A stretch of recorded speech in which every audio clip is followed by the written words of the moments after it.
Today I'm going to be showing you guys all of my favorite equipment and what you really need to run a reef tank.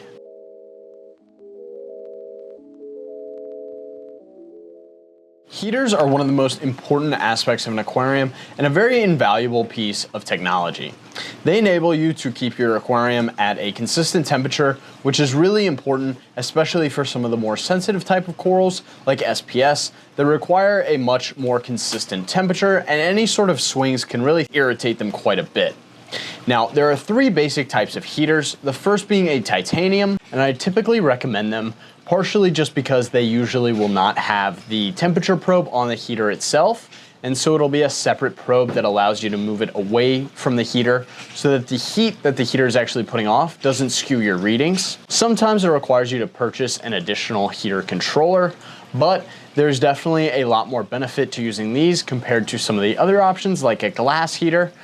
These are going to be typically more affordable, however there is a risk of them breaking. I recommend the Eheim Jaeger. They're definitely a tried and trusted heater and have been used in the hobby for years and years without very much fault. The one downside to glass heaters is that they are able to crack. Because of that, what happens is all of the different chemicals leak out of it. A lot of them are heavy metals, and I do know several individuals who've had their tanks crash because of a heater crack. Now, as long as you're not placing things on top of the heater or you have it in a safe part of the sump, you should be all right, but it's definitely something to consider when you're picking out a heater.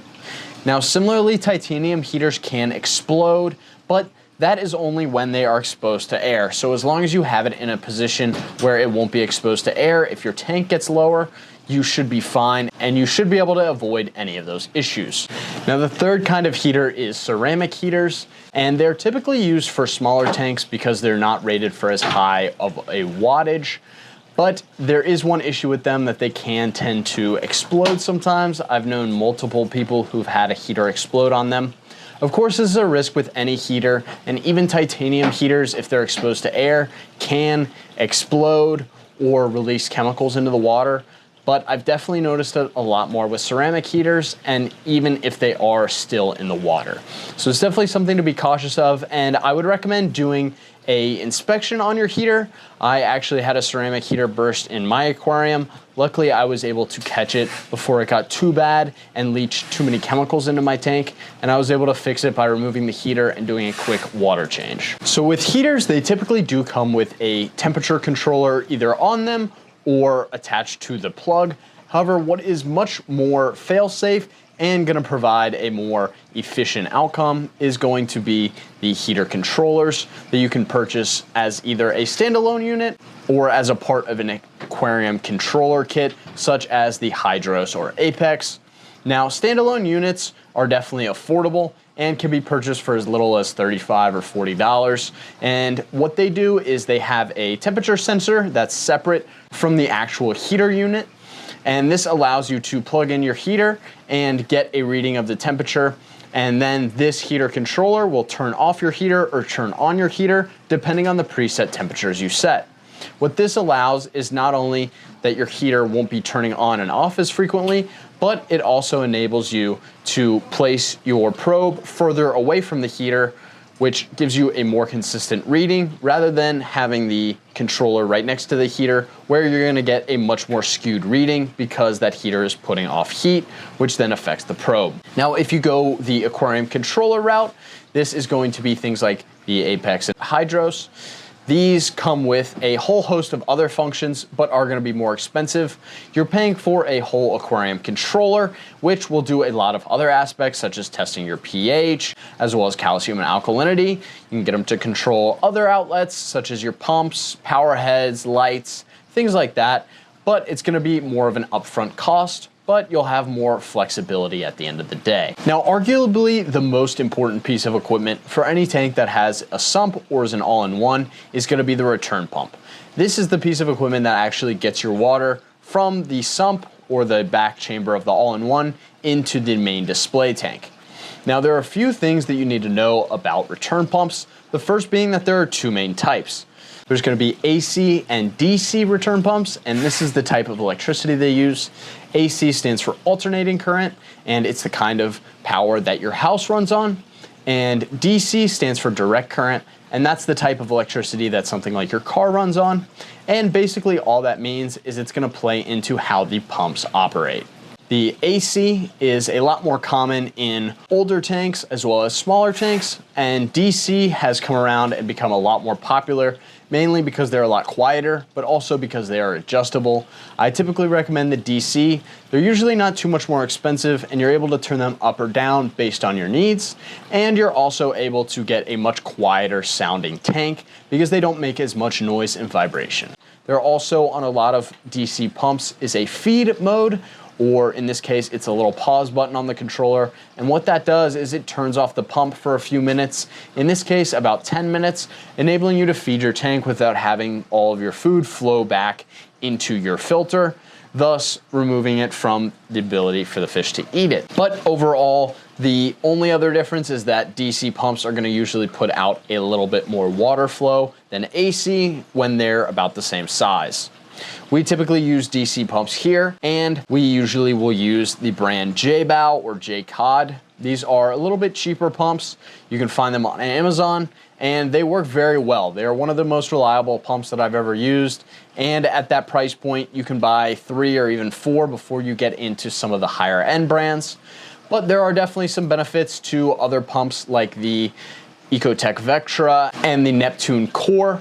These pumps allow you to have internet connectivity, so you can get alerts when the flow level changes or the pump goes out or something were to happen. You can get a little bit more safety from those because they're actually able to connect to your phone and send you alerts. The only issue we really run into with return pumps is if they're run dry or if there is a valve completely closed. It's very important that you don't let your pump run dry for too long, and you make sure that the valve going into your tank is open. You don't want to close it all the way because that causes your pump to run without anywhere for that water to go, sometimes causing them to burst or explode.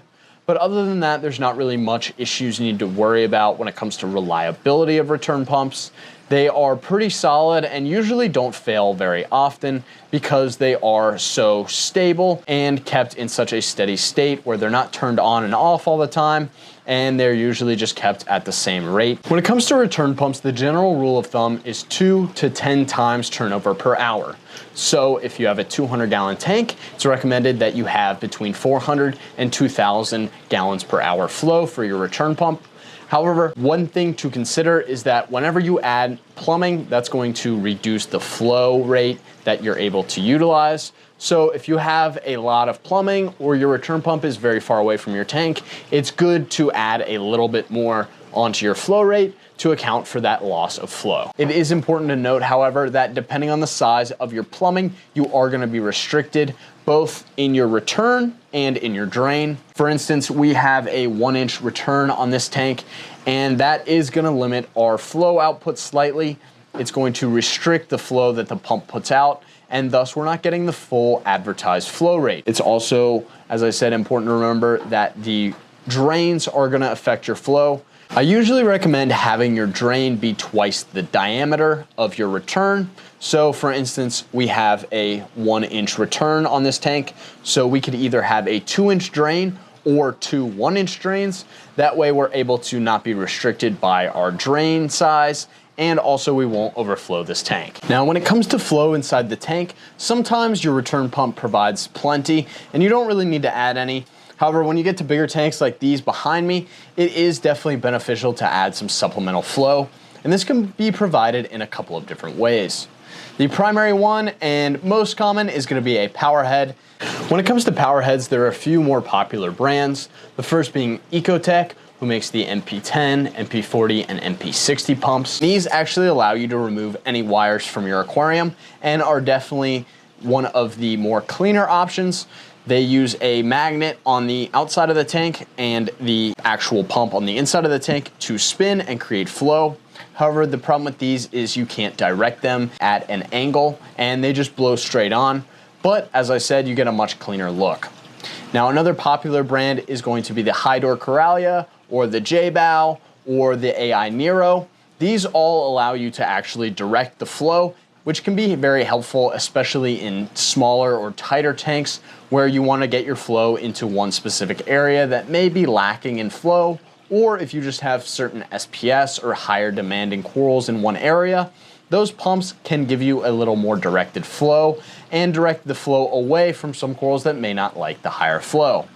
Now, another popular type of pump is going to be the gyre pumps. These were made popular by Max Spec and Ice Cap, and they're a much longer pump that works well for bigger tanks. I typically don't recommend these on any tank smaller than, say, a 40-gallon, because they don't really enable you to get a even flow on these smaller tanks because they are so big. These, because they're longer, provide very evenly distributed flow. And for a tank like this, we can set one up on the side and it can perform a very good job of creating what's called a gyre, where you have a circle in the tank. If you think about it like this, we have the pump up here and we have it pushing. And then once it gets to the edge of the tank, it will flip back around and go up the bottom.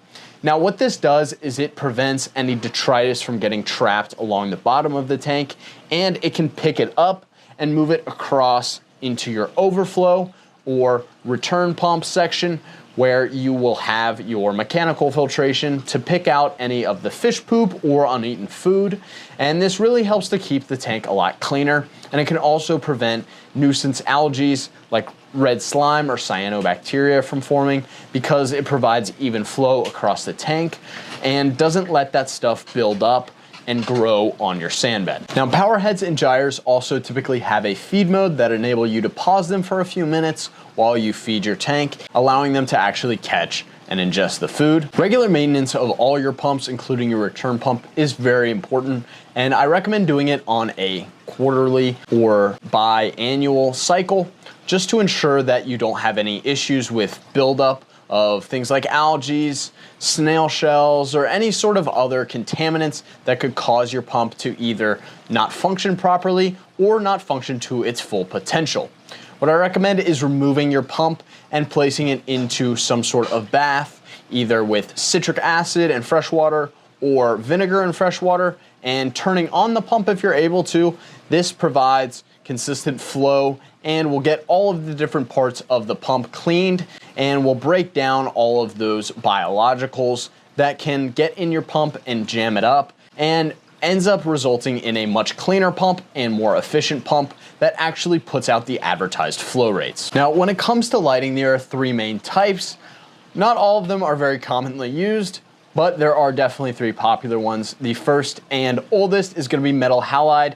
This is what a lot of tanks early in the 2000s and late 90s ran off of, and they put out a ton of power. However, not only are they hard to find, the bulbs are almost completely sold out everywhere you can find them, and they've actually stopped producing them, but they are definitely a good option for a ton of lighting.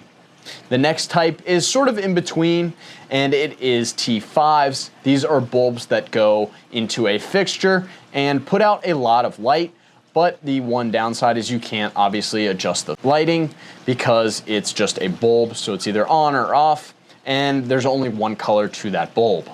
Now, the third and most common type of lighting is LEDs, and it's really what almost everyone has moved on to. We have pretty much all LEDs here, except in some of our SPS systems where we have what's called a hybrid, and that's where you have T5s and LEDs together. And what that does is it gives you the best of both worlds. You get a ton of high-powered light, but you can also control the coloration through your LEDs, and you just get a more varied spectrum of colors through the use of both of them. Now, when it comes to LEDs, there are three main brands. The first being Kessel, the second being Ecotech, they make the Radion lights, and the third being AI or Aqua Illumination. They make a few different series of lights. Some are more puck LEDs, like the ones behind me, and the other kind they make is called the AI Blade. That's a newer one that came out that tries to mimic T5s in that it's very long and gives you a much more even spread across your tank. All these brands work well, and you can definitely get by on any of them. There's also a ton of other lighting brands out there. Neptune, for instance, has a light, and there's even some what are called black boxes, which are a cheaper Chinese light that you can find on Amazon that people have still had results and success with. However, in my experience, it's a lot easier, especially if you're just starting out, to use something like a Radion or a Kessel light, because they have preset templates that you are able to use, and it's a lot harder to overlight your corals, which can cause them stress. So I recommend sticking to one of the larger brands. If you're looking for more of a budget option, I usually recommend Aqua Illumination. For instance, their Prime is their smallest light, and it works very well, and I've used them on several tanks. If you're looking for probably the best LED light, I recommend the Radion. That's what we have pretty much all across our store, and it is definitely my favorite. The only issue with AI and Radion is that they do sometimes have some connectivity issues because they use a mobile app to control them, and sometimes there can be software glitches or bugs. The Kessel lights are typically controlled through dials on the light itself, but you can also purchase a controller that allows you to control the unit separately. You can also simply run a wall timer. So these timer outlets, you just plug in, set, and you can forget about it. It turns the light on and back off. However, if you do use the controller or one of the other lights like an AI or a Radion, you're able to set up a schedule so the light ramps up until it hits its peak and then ramps back down and slowly lowers to mimic a sunrise and sunset effect, which sometimes will give your corals a little bit more of a chance to open up fully. And then when the sun is setting, a lot of times they'll open up their feeder tentacles and get ready to eat, which usually allows you to feed them a lot easier and more conveniently because they are already open and ready to accept food. Now, when it comes to actually mounting your lights, there are a few different options. The most common is going to be an arm or a gooseneck, and that is a bracket that will usually attach directly to your tank or to a tank stand and will manually lift the light over the tank. If you have some sort of canopy, you can also mount the light inside of the canopy as we've done here, or you can also hang your light. Now you can easily do this individually where you have the single light hung and attached to the ceiling, or you can hang the light on some sort of bar. We typically use the bars here because we have multiple lights, and stringing them together is a lot easier on one single bar. Now, once you have your lights, you're going to want to set up a spectrum for your lights to run at, and we'll talk about this more in depth in a later video. But overall, the general rule of thumb is running higher blues and lower whites, especially in the beginning stage. And usually while you're cycling the tank initially, I recommend turning the lights off completely because all you're gonna do is end up growing algae and jumping into the ugly phase of the tank where you have things like diatoms and nuisance algae growing all over because you don't have any inhabitants in the tank actually consuming the nutrients that are being built up. What I recommend is running your blues a little bit lower to start off, usually around 40 to 50%, and slowly increasing those as you add corals into your aquarium. The exact percentages of your lights is going to vary based off of the brand, the size, as well as the distance they're mounted off of the tank. So it is important to consider your mounting options and what kind of lights you're going with. For instance, if you have a longer tank, it's probably best to go with multiple lights instead of one larger light because it'll give you more even spread across the aquarium. Now, we run our lights here with blues set to around 100% and our whites set between 5 and 15%, with reds and greens turned down to about 5%. But tuning your lights is going to require a little bit more work, looking at your corals, seeing if they're wide and open and reaching for more light, or shrunken in and sunken and have too much light. The best thing to do is to rent a par meter. This allows you to actually get a reading on the light that your corals are receiving in order to more accurately place and adjust your lighting, so that way you can get the perfect spectrum for all your different corals. I hope you guys enjoyed this video. If you did, make sure to leave a like down below and subscribe to make sure you stay up to date with all of our latest videos. If you guys have any questions about any of the equipment we talked about today or any other equipment, you can leave a comment down below. We also have another video coming out soon that will go into some other equipment that we didn't talk about in this one. This was strictly some of the necessary equipment, but we'll get into some of the other fun stuff in the next one, and I will see you guys then.